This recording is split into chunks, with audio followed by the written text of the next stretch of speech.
नमस्कार दोस्तों, स्वागत करता हूं आपका अपने channel healthy India Ranjan Choubey पर, जहां आज मैं बात करूंगा ब्लड प्रेशर के बारे में। जी हां, आज हर एक दूसरे घर में एक ब्लड प्रेशर का रोगी मिल जाता है। आपको कहा जाता है कि इंडिया में हर एक 8 व्यक्ति में से एक को ब्लड प्रेशर की बीमारी है और इसे साइलेंट किलर भी माना जाता है। तो आइए जानते हैं ब्लड प्रेशर के बारे में कि ये क्यों होता है और हाई ब्लड प्रेशर और लो ब्लड प्रेशर क्या है। और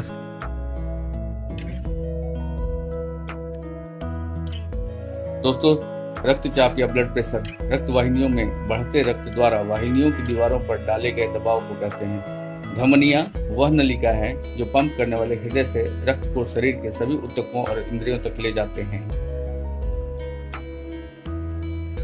ब्लड प्रेशर दो तरह के होते हैं। पहला हाई ब्लड प्रेशर। आइए हाई ब्लड प्रेशर के बारे में जानते हैं। हाई ब्लड प्रेशर को हाइपरटेंशन भी कहा जाता है, जिससे तात्पर्य ऐसी स्थिति से है जिसमें दिल की धमनियों में रक्त का प्रवाह काफी तेज हो जाता है।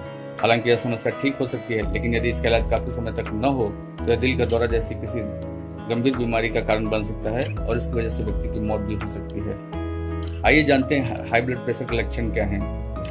किसी भी अन्य बीमारी की तरह हाई ब्लड प्रेशर के भी कुछ लक्षण भी होते हैं जो इसकी शुरुआत के संकेत देते हैं। तो यदि कोई व्यक्ति इन 5 लक्षणों पर ध्यान दे तो समय रहते इसका इलाज शुरू करा सकता है और पहले की तरह सेहतमंद हो सकता है। पहला लक्षण है लगातार से दर्द होना। दूसरा, थकान महसूस होना। तीसरा, सीने में दर्द होना। चौथा, सांस में तकलीफ होना। और 5वां, धूम्रपान करना। छठा, वजन का अधिक होना। उसके बाद व्यायाम न करना, खाने में ज्यादा नमक खाना, तनाव लेना। हाई ब्लड प्रेशर का इलाज कैसे करें? उच्च रक्तचाप की बीमारी अधिकांश लोगों में देखने को मिलती है और उनमें से कुछ लोगों की मौत इसकी वजह से भी हो जाती है। ऐसा केवल इस वजह से होता है क्योंकि लोग इसे लाइलाज बीमारी समझते हैं और इसी कारण वे इससे निजात नहीं जा पाते हैं। लेकिन यदि उन्हें यह पता होता कि किसी भी अन्य बीमारी की तरह हाई ब्लड प्रेशर का भी इलाज संभव है, जिसे इन 5 तरीकों से किया जा सकता है। घरेलू नुस्खे अपनाना। किसी भी अन्य बीमारी की तरह हाई ब्लड प्रेशर का इलाज भी घरेलू नुस्खे के द्वारा किया जा सकता है। इसके लिए उच्च रक्तचाप से पीड़ित व्यक्ति को फल फूल सब्जी होल ग्रेन इत्यादि का सेवन करना चाहिए। दवाइयाँ लेना। इसके लिए उच्च रक्तचाप के इलाज दवाइयों के द्वारा भी संभव है। फिर होम्योपैथिक इलाज कराना। वर्तमान समय में होम्योपैथिक इलाज काफी लोकप्रिय हो रहा है। होम्योपैथिक इलाज के कम जोखिम होने के कारण ज्यादातर लोग इसे अपनाते हैं। इसके बाद आयुर्वेदिक इलाज कराना। अक्सर हाई ब्लड प्रेशर का इलाज आयुर्वेदिक इलाज के द्वारा भी किया जा सकता है। लोगों में आयुर्वेदिक इलाज पर ज्यादा भरोसा है, इसी कारण वे अपना इलाज अंग्रेजी तरीके के बजाय आयुर्वेद तरीके से करना पसंद करते हैं। फिर दिल की सर्जरी कराना। जब उच्च रक्तचाप से पीड़ित व्यक्ति को इलाज के किसी भी तरीके से आराम नहीं मिलता है, तब डॉक्टर उसे हृदय प्रत्यारोपण सर्जरी जैसी दिल की सर्जरी करने की सलाह देते हैं। आपके जोखिम क्या हो सकते हैं, यानी हाई ब्लड प्रेशर कॉम्प्लिकेशंस। ऐसा माना जाता है कि किसी भी बीमारी को नजरअंदाज नहीं करना चाहिए, क्योंकि उसके कुछ समय तक इलाज न कराने पर वह गंभीर रूप ले सकती है। यह बात उच्च रक्तचाप से पीड़ित व्यक्तियों में भी लागू होती है। क्योंकि बहुत सारे लोग हाई ब्लड प्रेशर की ओर ध्यान नहीं देते हैं, इसी कारण उन्हें निम्नलिखित जोखिमों का सामना करना पड़ता है। जैसे मस्तिष्क की रक्त वाहिकाओं में ब्लॉकेज होना। यह उच्च रक्तचाप या हाई ब्लड प्रेशर का प्रमुख जोखिम है, जिसमें व्यक्ति के मस्तिष्क की रक्त वाहिकाओं में ब्लॉकेज हो जाता है।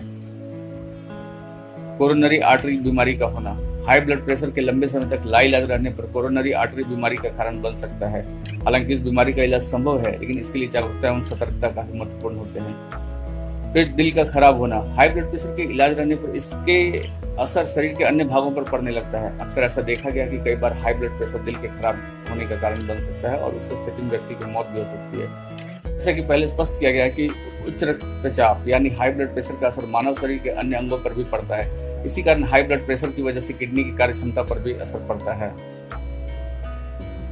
हालांकि किडनी का इलाज संभव है, लेकिन यदि यह समस्या लंबे समय तक ठीक न हो तो इसकी वजह से किडनी खराब भी हो सकती है। लास्ट, दिल का दौरा पड़ना। ऐसे बहुत सारे मामले देखने को मिलते हैं जिन्हें लोगों का दिल का दौरा पड़ता है। उनमें से अधिकांश लोग हाई ब्लड प्रेशर से पीड़ित होते हैं। अतः हाई ब्लड प्रेशर से पीड़ित व्यक्ति को अपने स्वास्थ्य का विशेष ध्यान रखना चाहिए और किसी भी तरह की समस्या होने पर इसकी सूचना अपने डॉक्टर को देनी चाहिए। ब्लड प्रेशर की रोकथाम कैसे करें? हालांकि उच्च रक्तचाप के मरीजों की संख्या काफी तेजी से फैल रही है और लोगों को इसकी वजह से काफी तकलीफ उठानी पड़ती है, लेकिन इसके बावजूद राहत की बात यह है कि यदि कोई व्यक्ति कुछ सावधानियों को अपनाए तो वह इस बीमारी से निजात पा सकता है। अतः हाई ब्लड प्रेशर की रोकथाम इन 5 सावधानियों को अपनाकर किया जा सकता है। पहला, रक्तचाप की नियमित जांच करना। यह बुनियादी चीज है जिसका ध्यान हर व्यक्ति को रखना चाहिए। उन्हें अपने उच्च रक्तचाप की नियमित रूप से जांच करनी चाहिए ताकि इस बात की पुष्टि हो सके कि वे सेहतमंद हैं। दूसरा, व्यायाम करना। सभी लोगों के लिए व्यायाम करना काफी फायदेमंद होता है, क्योंकि यह उनकी मांसपेशियों को मजबूत करता है और इसके साथ उनकी रोग प्रतिरोधक क्षमता यानी इम्यूनिटी पावर को भी बेहतर बनाती है।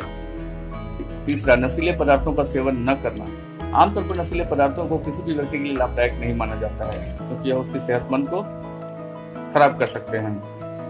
अतः यदि कोई शख्स हाई ब्लड प्रेशर की रोकथाम करना चाहता है तो उसके लिए उसे नशीले पदार्थों के सेवन से बचना चाहिए। कम नमक वाला भोजन करना। जैसे कि स्पष्ट किया गया है कि हाई ब्लड प्रेशर की बीमारी उन लोगों को होती है जो अधिक नमक वाला भोजन करते हैं। इसी कारण लोगों को कम नमक वाला भोजन करना चाहिए ताकि उन्हें उच्च रक्तचाप जैसी कोई गंभीर बीमारी न हो। और लास्ट में, डॉक्टर के संपर्क में हमेशा रहना। यह सबसे महत्वपूर्ण चीज है जिसका पालन सभी लोगों को करना चाहिए। यदि किसी व्यक्ति को हाई ब्लड प्रेशर का इलाज चल रहा है तो उसे तब तक डॉक्टर के संपर्क में रहना चाहिए जब तक वे उसे पूरी तरह से सेहतमंद घोषित न कर दें। वर्तमान समय के तनावपूर्ण दौर में से बहुत सारी बीमारियां जो किसी भी व्यक्ति के लिए नुकसानदेह साबित हो सकता है, इनमें हाई ब्लड प्रेशर भी शामिल है, जो तनाव और अपौष्टिक भोजन का परिणाम होता है। आइए जानते हैं हाई ब्लड प्रेशर के मरीजों को क्या खाना चाहिए। हाई ब्लड प्रेशर के मरीजों को पालक, गोभी, बथुआ जैसी हरी व पत्तेदार सब्जियां खाना चाहिए। बादाम, मुनक्का, अजवाइन व अदरक का सेवन लाभदायक हो सकता है। मौसमी, अंगूर, अनार, पपीता, सेब, संतरा, अमरूद और अनानास भी फायदेमंद होते हैं। दिन भर में कम से कम 10 से 12 गिलास पानी जरूर पिएं। हाई ब्लड प्रेशर होने पर किस तरह का खान पान अपनाएं और आपकी दिनचर्या कैसी हो, इसके बारे में आगे बता रहे हैं। पहला, हाई ब्लड प्रेशर या उच्च रक्तचाप की समस्या होने पर अधिक मात्रा में भोजन न करें। इसके अलावा गरिष्ठ अर्थात तैलीय मसालेदार भोजन से दूरी बनाएं। दूसरा, भोजन में फलों और सब्जियों का जितना हो सके ज्यादा प्रयोग करें। इसके अलावा लहसुन, प्याज, साबुत अनाज व सोयाबीन का प्रयोग अधिक करें। तीसरा, नमक का सेवन जितना हो सके कम ही करें। ध्यान रखें कि भोजन में पोटेशियम की मात्रा अधिक और सोडियम की मात्रा कम होनी चाहिए। चौथा, डेयरी उत्पाद, चीनी, रिफाइंड खाद्य पदार्थ, तली भुनी चीजें और जंक फूड से हमेशा बच कर रहें। इनका सेवन आपके लिए ठीक नहीं होगा। पांचवा, चाय और कॉफी का सेवन कम ही करें, क्योंकि इनमें उपस्थित कैफीन आपके लिए हानिकारक साबित हो सकता है। इसके अलावा दिन भर में कम से कम 10 से 12 गिलास पानी जरूर पिएं। छठा, कम मात्रा में ही सही लेकिन बाजरा, ज्वार, मूंग व अंकुरित दालों का सेवन जरूर करें और भोजन में सोयाबीन के तेल का उपयोग करना आपके लिए बेहतर होगा। सातवां, अपने भोजन में पालक, गोभी, बथुआ जैसी हरी व पत्तेदार सब्जियों को शामिल करें। यह आपके स्वास्थ्य के लिए बेहद लाभदायक साबित होंगे।